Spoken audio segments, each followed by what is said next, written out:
મિત્રો, જય બાબા સ્વામી, જય ગુરુદેવ. હું હર્ષાબેન કટકિયા. આજે આપણે બનાવીશું આ મૂળાની દાંડલી હોય ને એની કાચરી.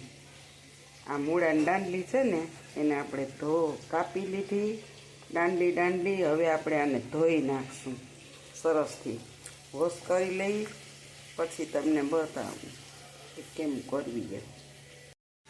હાલો મિત્રો, હવે આપણે આમાં નાખીશું 2 ચમચી નિમક, 2 ચમચી નિમક અને થોડી એવી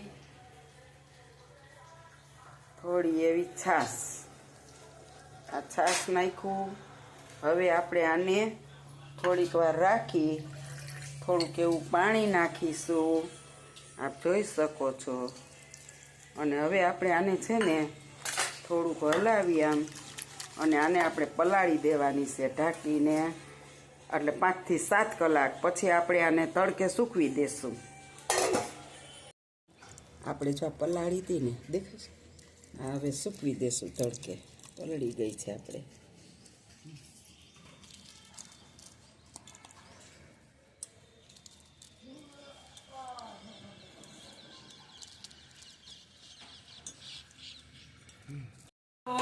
આપણે આ મૂળાની દાંડલીની કાચરી કાઢી નાખજો. હાલો, આપણે આ મૂળાની કાચરી સૂકવી હતી, હવે આપણી સુકાઈ ગઈ છે. હવે આપણે એને તરવાની છે. જો કોપતીને દળા જેવી.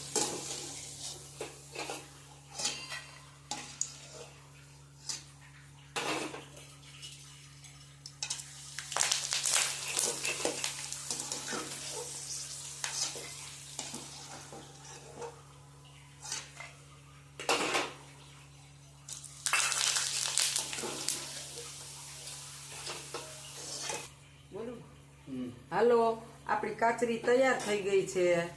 આપ જોઈ શકો છો, એકદમ જો પોચી ગાભા જેવી. બોખા માણા પણ ખાઈ શકે. હાલો, મારો આ કાચરીનો વિડીયો આપને ગમ્યો હોય તો આપ મારી રીતે બનાવજો, પછી કોમેન્ટમાં લખજો કેવી થઈ. આવજો. જય બાબા સ્વામી, જય ગુરુદેવ.